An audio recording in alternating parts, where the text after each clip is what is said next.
Assalamualaikum warahmatullahi wabarakatuh.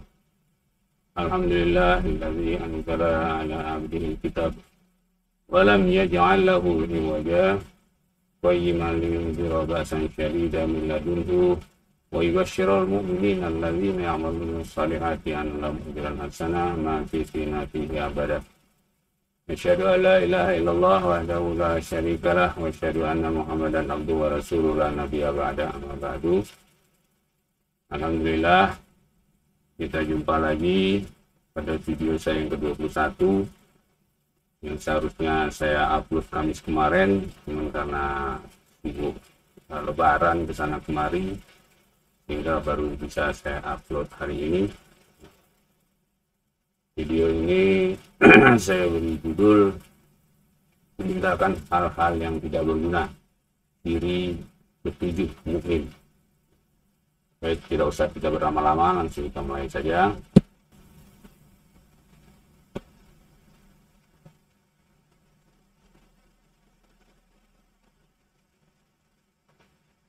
Meninggalkan hal-hal yang tak berguna,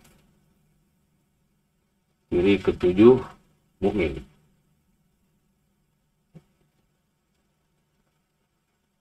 Ini selalu saya ulang ya, ciri mukmin menurut Al-Quran. Ini ke-7. Oh salah, saya ke-8 itu. Harusnya ke-8 itu salah.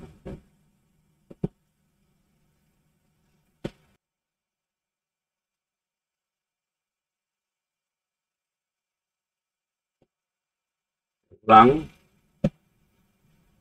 Meninggalkan hal-hal yang tidak berguna, ciri ke-8 mukmin. Ini saya ulang terus selalu supaya kita teringat. Cuma ada 15.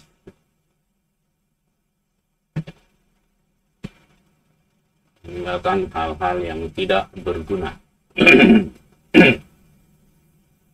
Maaf, ini agak seret, kecapean kemarin ini.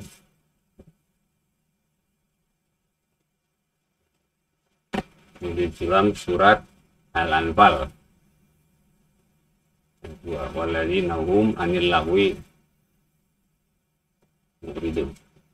Salah saya ayat ini.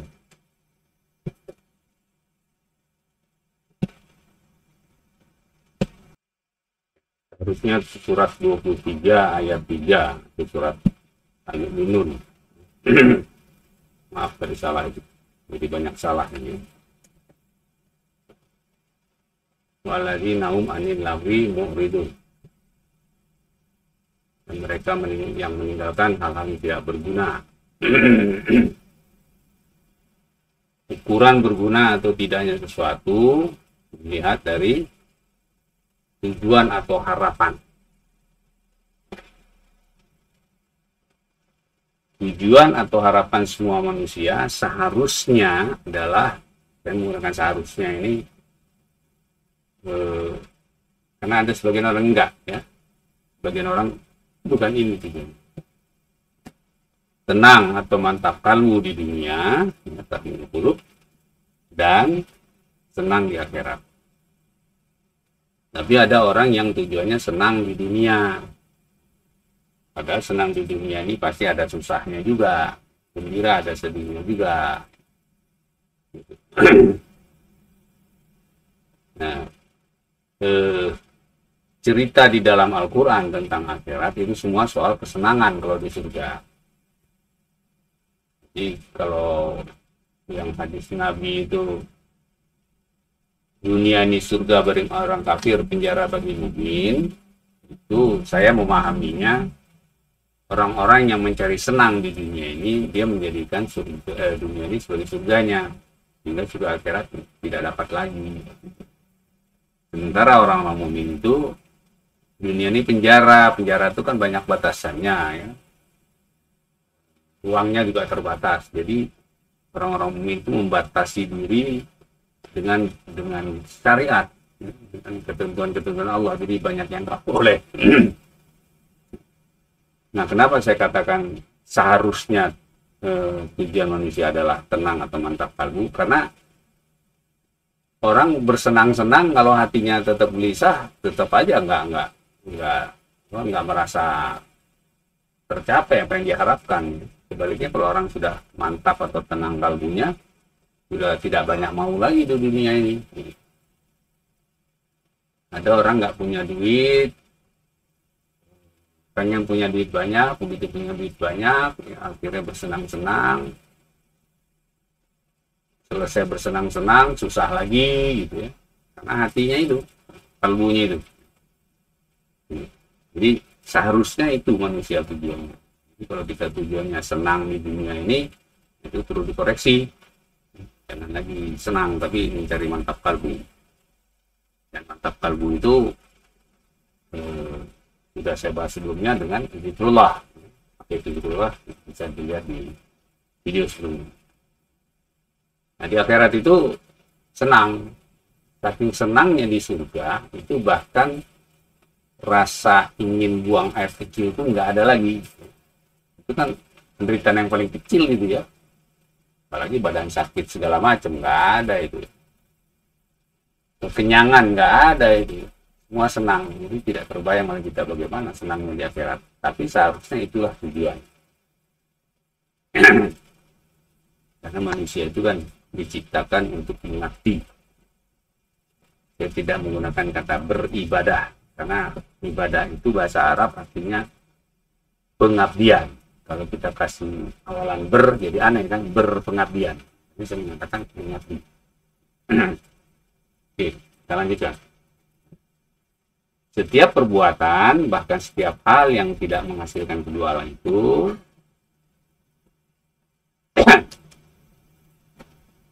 maka perbuatan atau hal tersebut bagi seseorang adalah sia-sia.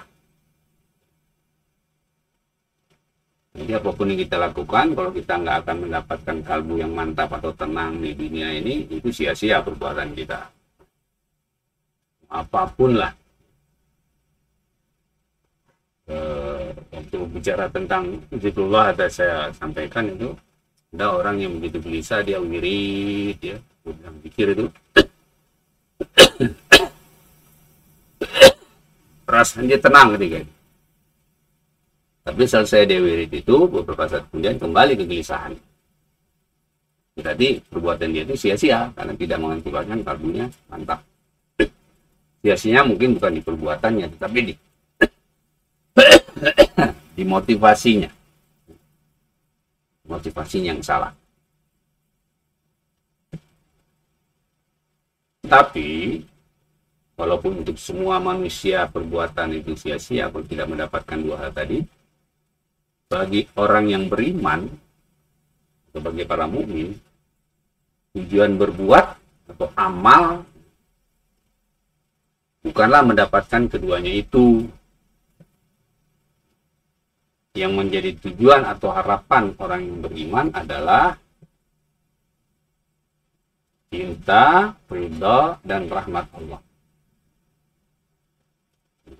Dibedakan antara tujuan dengan hasil. Tenang mantap kalbu di dunia dan senang di akhirat hanyalah konsekuensi logis dari mendapatkan cinta, ridha, dan rahmat Allah. Jadi bagi orang beriman itu atau bagi para mukmin itu, dia membedakan antara tujuan berbuat dengan hasil berbuat. Hasilnya ya, mantap kalbu di dunia dan senang di akhirat. Tapi tujuan berbuat itu supaya Allah ridha sama dia, Allah cinta sama dia, Allah melimpahkan rahmat pada dia. Ini ketika kita bicara niat dulu di saya lupa video yang berapa itu kan. Sholat.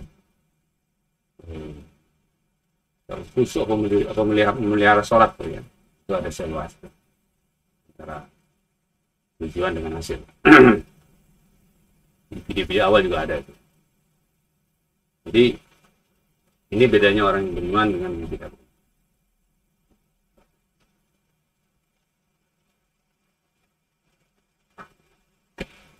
Orang beriman sangat teliti terhadap manfaat suatu perbuatan untuk meraih cinta Allah.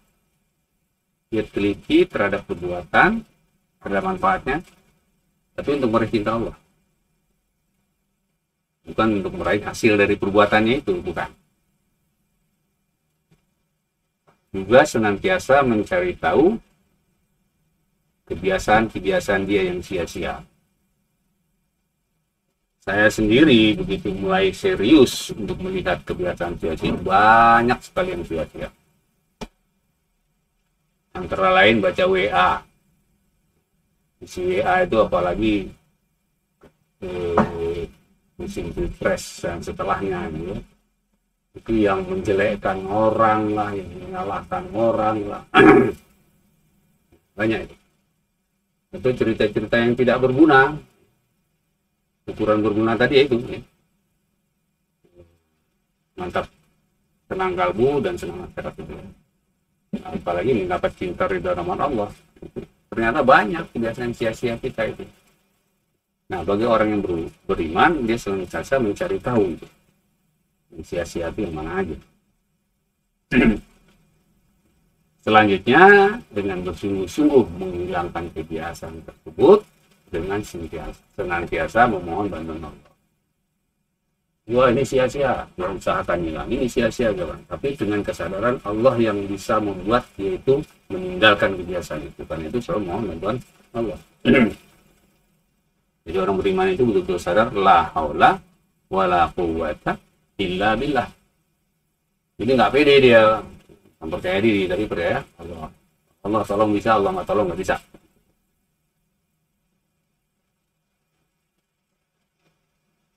Evaluasi diri kaitannya dengan menghilangkan kebiasaan-kebiasaan buruk tadi atau kebiasaan yang sia-sia tadi, dia selalu melakukan evaluasi diri. Ini merupakan bagian kegiatan harian para mukmin. Jadi para mukmin itu, orang-orang beriman itu senantiasa mengevaluasi diri. Jadi sibuk dengan kekurangan-kekurangan diri orang beriman itu.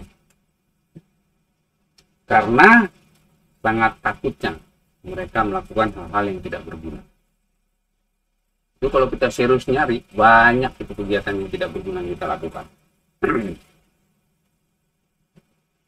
Yang nantinya harus dipertanggungjawabkan di hadapan Allah di padang mahsyar. Ini yang ngerinya kan? Lengah dengan perbuatan-perbuatan tidak berguna, begitu di akhirat ditanya, jawab itu. Dan itu kan berdampak pada nasib kita nanti di sana gitu. Di dunia mungkin tidak, di sana gitu. Padang mahsyar. Orang yang beriman meninggalkan suatu pekerjaan bukan saja karena pekerjaan itu haram atau makruh, tapi lebih ringan dari itu. Bila itu tidak berguna, itu sia-sia, akan dia tinggalkan walaupun tidak haram dan tidak makruh.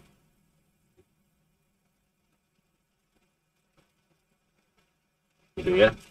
Jadi haram makruh itu udah jauh banget sama dia, yang nggak berguna aja ditinggalin gitu ya, yang beriman.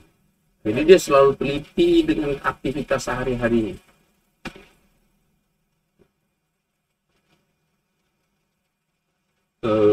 Dia begitu yakin dan berpengaruh sekali pada dirinya itu yang firman Allah dalam surat At-Takasur, "Tsumalatus aluna yauma idzin anin naim."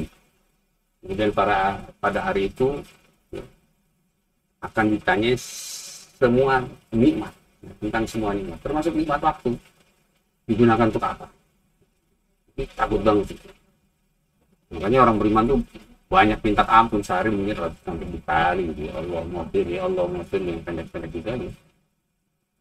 Karena Nabi menyontohkan kan 100 kali sehari. Tapi dosanya 0. Kalau kita dosanya 100.000 kan berarti 10 juta kali sehari gitu ya. Kalau 1000 aja 100.000 gitu ya. Apa iya dosa kita yang kecil-kecil itu 1000 kan lebih gitu.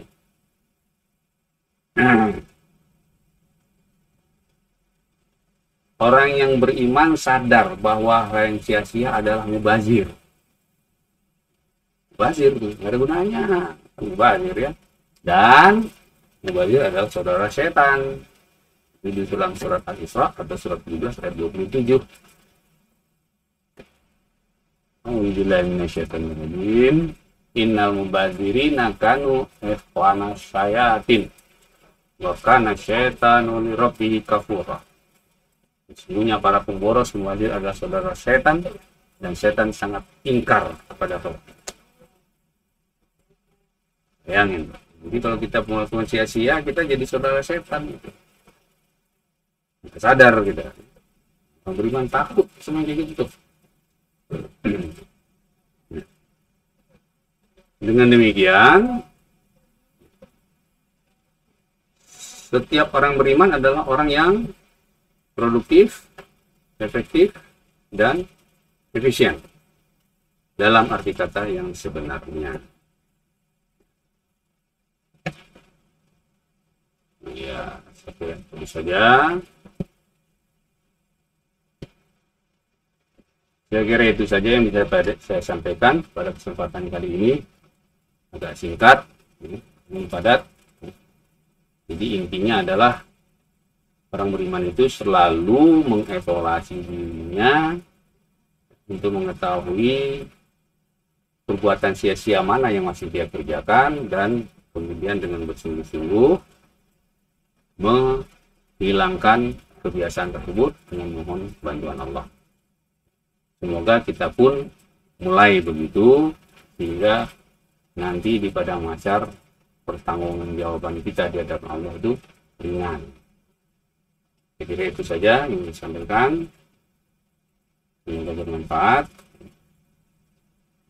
Karena ini masih suasana Lebaran, saya mengucapkan kepada para pendengar atau pemirsa video saya ini, taqabbalallahu minna wa minkum. Sekian, kalau yang baik itu datang benar dari Allah, kalau yang salah tidak baik itu datang dari saya. Saya tutup dengan kata-kata Nabi, subhanakallahumma wa bihamdika, asyhadu an la ilaha illa anta, astaghfiruka wa atubu ilaik. Wassalamualaikum warahmatullahi wabarakatuh.